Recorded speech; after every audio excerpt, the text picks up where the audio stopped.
Hello and welcome to Math 097.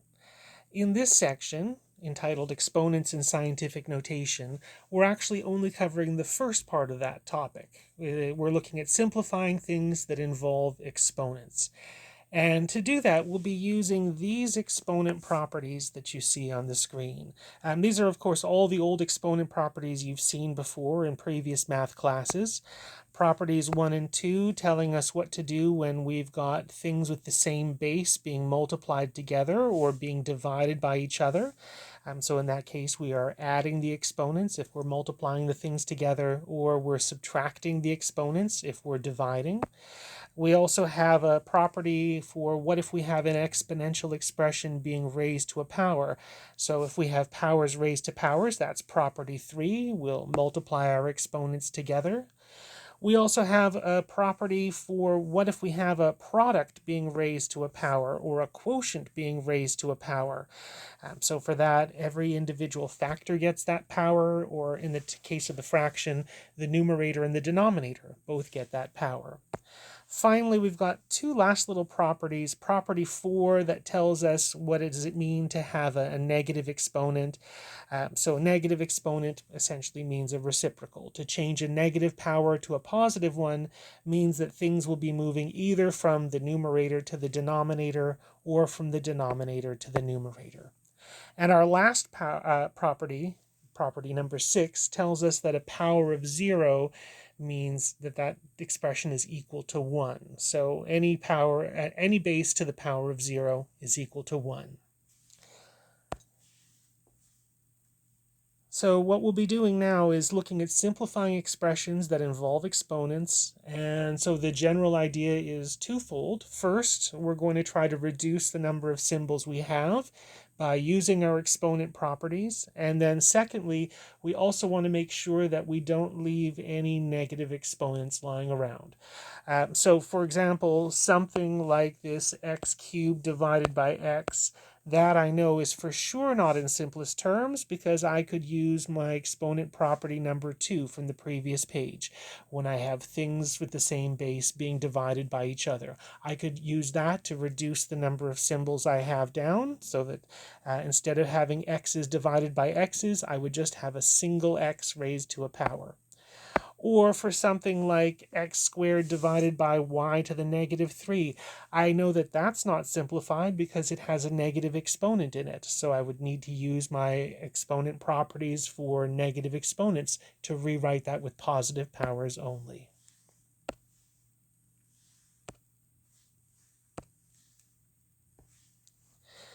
So for our first example, we're going to try to simplify this as much as possible. So reduce the number of symbols that we have in total. And we'll do that using our exponent properties. One good thing just to notice before I get started on this example is that these exponent properties aren't in any sort of an order that you have to use them. So even though I had exponent property number 1, 2, 3, 4, and so on, property number 1 doesn't have to be the first one that you use. Property number 2 doesn't have to be the second one that you use. Essentially, if you can see a property that could be used, you can feel free to use it. So for example, with this example that we're looking at, part A, there's two properties that I could see right away that I might consider using. One of them is the property for dealing with negative exponents. Maybe I might want to deal with that first and move that y to the negative 2 up to the numerator. Or perhaps I might decide to use the property of what if we've got a bunch of things multiplied together all raised to a power. So in other words, I might decide to simplify the numerator. So you can pick your method that you'd like to work with. For myself, though, I'm going to start by simplifying the numerator. So I'm going to take that product, all raised to the power of 4, and put that power of 4 on everybody. So I'll have 3 to the power of 4, I'll have x squared to the power of 4, and I'll have y to the power of 4.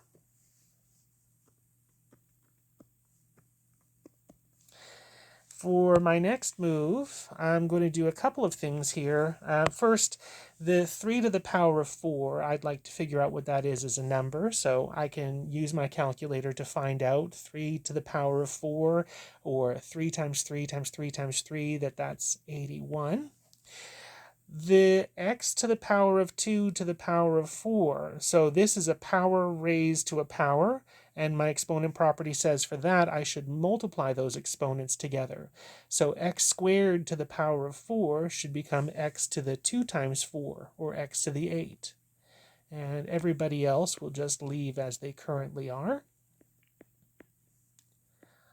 Now, I know that this is not simplified yet for a bunch of reasons. I can see that I have a negative power on the y that's in the denominator. I can also see that I have some division that could be done here. I have x's divided by x's. I have y's divided by y's.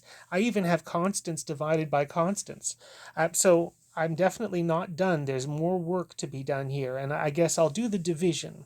Starting with 81 divided by 9 is 9. For my x's divided by x's, I'll be subtracting those exponents. I'll have x to the power of 8 minus 3.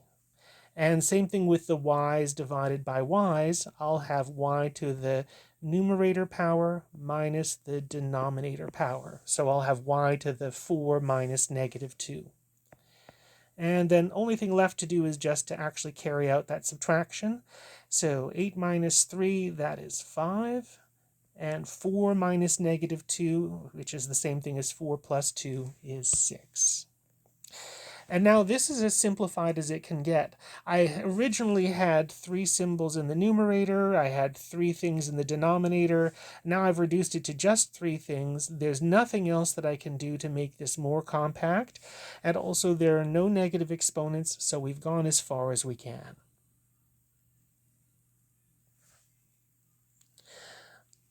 All right, so yet again, we've got a bunch of options as to how we might think about starting this problem off.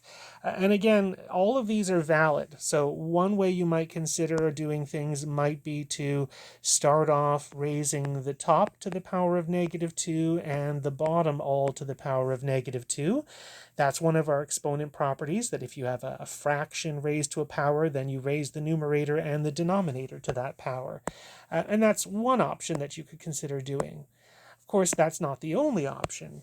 We might decide instead to change that power of a negative 2 to a positive power by flipping our numerator and our denominator, putting our 2a to the negative 2 on the top and our 16 and everybody else on the bottom. Again, that's one option that would work if you decided to do that. I'm looking at this and thinking the more efficient way might be this.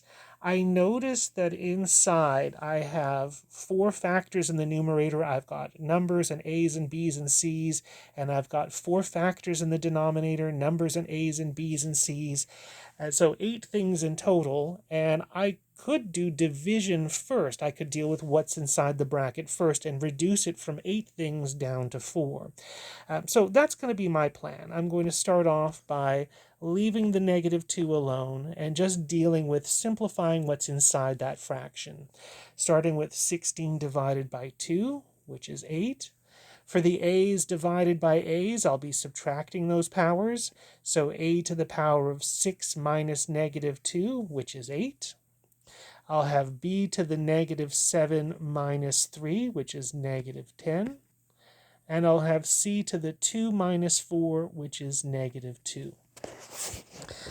Okay, so I've already got a lot less to write, and I guess the next thing for me to do, now that I've got a bunch of things multiplied together, all raised to a power of negative 2, is that each of those items can be raised to the power of negative 2. So 8 to the negative 2, a to the power of 8 to the negative 2, b to the negative 10 to the power of negative 2, and c to the power of negative 2 raised to the negative 2.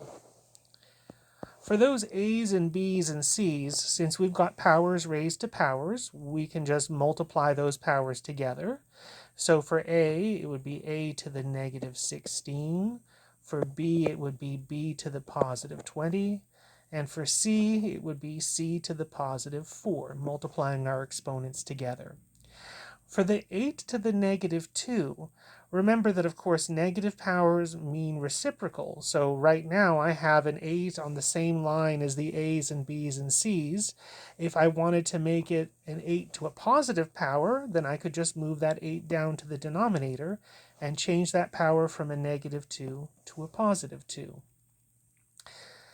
So now at this point, I've got a couple of last little things left for me to do. And one of them, of course, is to calculate out what actually is 8 squared. So that's an easy thing for me to do. The second one is also relatively easy. I have that negative exponent on that a to the negative 16. And of course, I want that to be a positive power. And I can arrange for both in one step.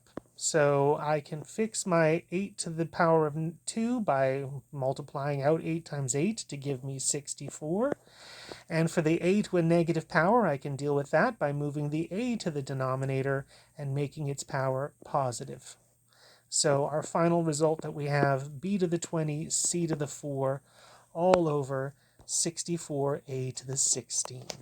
And that's as simplified as it can get. Definitely there's nothing more that I can do. I can't combine the a's, b's, and c's in any way, and I have no negative exponents. So I am finished with this problem.